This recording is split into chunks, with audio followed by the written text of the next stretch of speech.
can give the gift of knowledge. You've provided someone with something that is immaterial and therefore will last them forever. Good ideas, things that nourish the mind. That's powerful.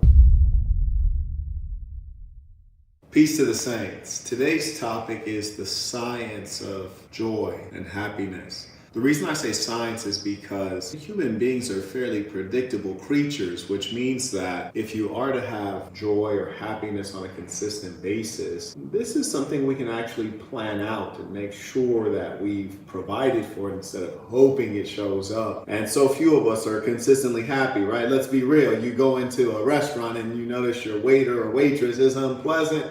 Well, that's because they're unhappy with themselves, not with you, but they're taking it out on everybody. It's a shame.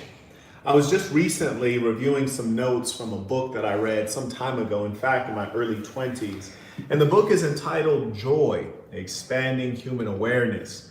And it's a book by William C. Schutz, published in '67. And it's a part of the human potential movement. And in my early 20s, I was very much so invested in the idea of what can I achieve? I was an ambitious young man wanting to do much and build a fortune, having come from the mud. So of course, a guy like me was very much so interested in human potential. Schutz describes man, that is humankind, as a biological, psychological, and social being whose joy arises from those sources. What does he mean by that? Man is a biological being, which is to say if the physical apparatus is not strong and healthy, you will lack joy.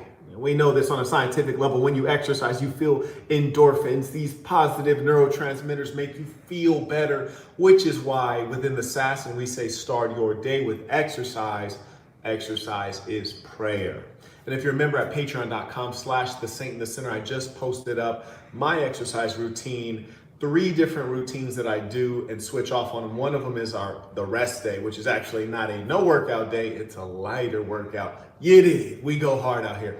Now, he says, humankind, or man, is a psychological animal, which is to say you have to understand your own psychology, your own mind, and be able to influence yourself. So often we talk about influencing everyone else, but can you influence yourself to wake up early? Can you influence yourself to get things done when you don't quite feel like it? Can you influence yourself to be disciplined? If you fail to exercise influence over the self, not only will you be unhappy, you will also be underachieving. Lastly, he describes the human being as a social animal. And this is critically important for you lonely folks out there, which is to say that as an individual, you must still be part of a community, which is why I know many of us are thankful for the SASN, which is like a haven for geniuses and creative people. But you cannot be alone unto yourself, feeling unsupported, without family, without friends, because a human being cannot maintain happiness under those conditions. No man is an island. Okay, we have Tommy Bali sent a super chat. He said, peace to the saints. Marquett, lately I am suffering from depression. The only people that seem to care about me is my family. Also, I feel like I've never had a good friend. Any advice? Well, this is a perfect talk for you, Tommy, and I'm glad that you were brave enough to express your emotions candidly. I think many people go in and out of various levels of depression. Hopefully you're not slipping into clinical depression. I trust that's not the case. When you say the only folks who seem to care about you are, he says family, right? Yep. Well, that's understandable, for family ties are generally more so unconditional. But let me challenge you to care about yourself, which is to understand that in actual fact, the person who should care about you most is you. And I have an upcoming video that I'm going to do actually live, and it's about the importance of being self-interested. Some might wrongly identify this as selfishness or narcissism, but it's the idea that you are rooting for yourself. You're your number one cheerleader. And when you're talking about others not being invested in your mental well-being or your happiness, well, that's understandable, because the truth is most people are selfish. But the question is, are you using intelligent self-interest to make sure that you are cared for? And I want you to pay attention to a lot of the notes that we identify in this particular lecture, because it'll give you some clues on how you can maintain your own happiness. But If you've read my book, The Black Box, it talks about friends, family, strangers, and how at the end of the day, they're all lovely people and some of them may not be good people, but what you can always rely on is yourself because you will always be there with you, right? When it's late at night and you're in bed, it might just be you. When you wake up in the morning, it's just you. If you get injured and you're in the hospital, at some point you'll be there alone. So if you can't learn to get along with yourself, and I don't know what's happening with the audio here, sorry about that, Saints. If you're not able to get along with yourself, be happy being alone, then you're going to have a lot of troubles. And this generally happens, when you don't have a goal. And when you don't have a goal, you never feel like you're progressing. You feel like you're standing still, as though everyone and everything is passing you by. And so there's this cycle that I just recently described with one of the saints, on a consultation, because he was feeling similar feelings to yourself. And the idea is that the man goes through this cycle. One, you have a goal. And to pursue your goal, you must start actually from a place of rest and happiness, which is to say rest, meaning you have enough energy to start pursuing your goal, and happiness, meaning you have the positive feelings that drive your action, right? Happy people are more productive. So you start from a place of rest and happiness and enjoyment. Then you move on to the stage of work, meaning you're toiling or gliding toward your goal. If you're fortunate enough to achieve your goal, if you're an ambitious person, you might forget and just establish a new goal, but what you should really do is go to the next step of celebration. This is something where you include people in recognizing you for your achievement and your works. And this is the cycle that human beings should continue to go on as they move upward in life. And this provides for enduring happiness if you're engaging the cycle correctly. Often we find a breakdown when we achieve a goal and we forget to celebrate, we go on to another goal, which means we're engaging in endless work with no reward, no celebration. So we find ourselves to be exhausted. Then when we're exhausted, instead of engaging in things that rejuvenate and re-energize us, we engage in numbing activities like watching Netflix, watching a show that makes us laugh but doesn't inspire us, doesn't drive us to action. So those are the challenges with being mindful of where you are within this cycle of male development and male achievement, male achievement. I love that this book is so clear and fairly simple. Now, obviously, these are my notes, so they're even more clear and simple, but we often forget that you have to be a part of something. In years of yore, we were a part of tribes, real communities where we share a language, we share a religion, we share values, belief system, and we mostly would look the same. We're within the same ethnicity and racial category. And now in the modern world, we're so spread apart. We have different values. We live in apartments or tenements right next to people in close proximity. We've never met them, don't know their name, and don't even trust them. And so the feeling of inclusion in this modern world, especially with social media, well, those feelings are missing. We don't feel included. In fact, we feel isolated, and we try to approximate inclusion by things like social media and sharing memes and sending videos to your friends, when in reality friendship occurs in person. Secondly, this one I really like because we forget about this. Schutz theorizes that man requires control.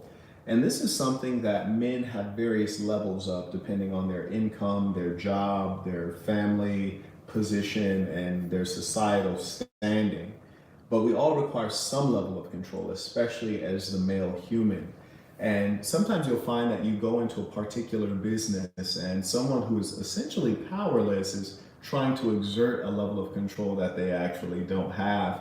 And that's the human drive to feel powerful or empowered. And people who might not be experiencing that in their home life or experiencing that in any area of life, they try to exert control in the wrong setting or context, and it causes them pain and both the other person they're trying to exert control over pain. But the truth is, we must all have some level of control. Ideally, at the very least, we should be able to have control over ourselves and our own affairs, which is why I teach capitalism and entrepreneurship, because when you have control over your own source of income, that is one of the greatest forms of empowerment for anyone. Lastly, he talks about affection, and don't we all know that this is absolutely critical, and the lack of affection particularly from the individuals you want affection from, be it familial or romantic, causes much turmoil. And we know that much of what you would call the manosphere or MGTOW, these particular entities have arisen from the lack of affection that many males are experiencing in this society. In fact, these movements, so to speak, are actually the result of complaint, right? It's complaint of not getting the affection that the human being seeks, and they're organizing together mostly to commiserate rather than to be productive. But it just points to the fact that this is a critical human need, especially for the male. Inclusion refers to, according to Schutz, inclusion refers to man achieving balance between being with others and being with oneself. I like that Schutz talks about balance because most human beings are imbalanced in some way. When we're talking about inclusion, some people can't stand to be alone with themselves. They call themselves extroverts as though that means they should never be alone. And so they're always calling up people, always want to be out at the club, always want to be doing something among others. And when they come home and they're alone, they feel down or depressed, or there's a lack of energy. And that's primarily because they're not spiritual at any level. We must be spiritually developed. And that's something that we're going to start talking a lot more about within the SASN. In the society today, people have trouble disagreeing respectfully. And I'll actually be addressing that in the book that I'm writing right now, which is entitled Near Future. It'll be a very entertaining, humorous, and controversial read. I trust that it will be one of the most controversial books released in the last half century. Control means that one has a reasonable amount of control over the happenings and the trajectory of their life. I find this to be a fascinating description in as much as he is describing a reasonable amount of control, not total control. For human beings don't have total control. That would be godly if God exists, right? So one thing that I find spiritual or religious people, true believers, are better at is accepting what they can control, that which is within their locus of control, that is their reach, and being comfortable with that which is beyond their control, and accepting that we do live in a world that is somehow chaotic, in a world where there are things that are circumstance, and we just have to take it as it comes, make the best of it, and try to thrive. When you can give the gift of knowledge, you've provided someone with something that is immaterial and therefore will last them forever. Good ideas, things that nourish the mind. That's powerful. Whereas most often we're giving people things that are perishable, like flowers, or things that are material, i.e. temporary, or things that are detrimental, like alcohol. Shots for everybody, right? So peace to the saints. And for those of you who want the audiobook, I think it's about 8 hours. It's probably one of the most expensive audiobooks out there, and that's because it took me so long for me to make it. And I also want you to read the book first. Audiobooks are great, but reading is like prayer, as is exercise. So you can get the audiobook at thesasn.com/shop. So if you go to thesasn.com and click shop, or you go to the description, you'll find the audiobook as well. We have John Waynes in a super chat. He said, just coming into the chat, thanks for all your insight. What is the name of the book you are referencing? You're actually talking about right here. The book that I'm talking about right now, which I don't recommend you buy because these notes that I'm giving you are pretty much all that's relevant in the book. It's entitled Joy, Expanding Human Awareness. This is a book by Peter Schutz, and these are my notes that I wrote when I was in my early 20s. And reading is important, but what's more important than reading is action. When you get the knowledge and you actually do something with it. Most often people are concerned with brainstorming and ideas, but they never get to work. Carrying on. Joy is what we feel when we can acknowledge that we are, and all of the experiences which have shaped our way of being and all of our habits and traits without feeling shame or guilt. I'm going to repeat that. Joy is what we feel when we can acknowledge all that we are. So he's basically saying, do not engage in self-denial. Love all of who you are. That goes straight back to our 3 sentence Bible, our 3 sentence Quran, our 3 sentence Torah. Number one, be yourself. Number two, be good to yourself. He is saying, love all that you are. This is one of the things that is most absent in our society today. A woman just recently had DM'd me and asked me, hey, what would you think of me getting a lip filler?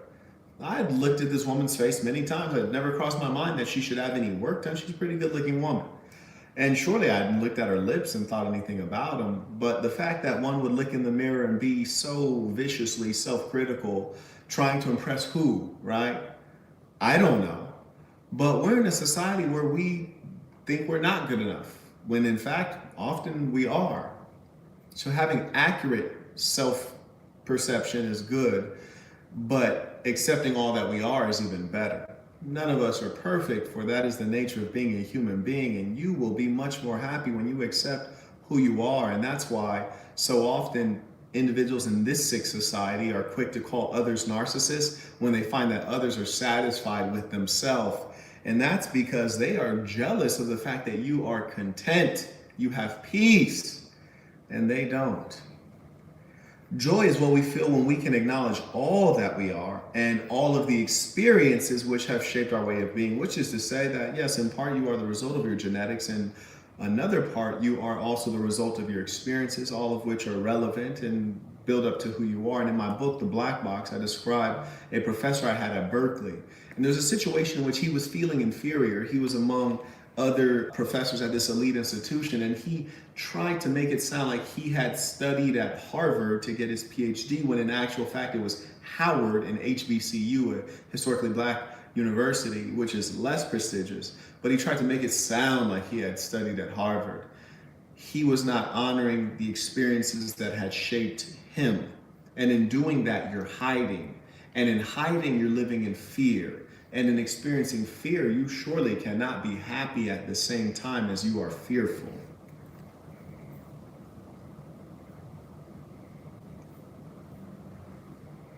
He writes, acknowledging all of our habits and traits without feeling shame or guilt.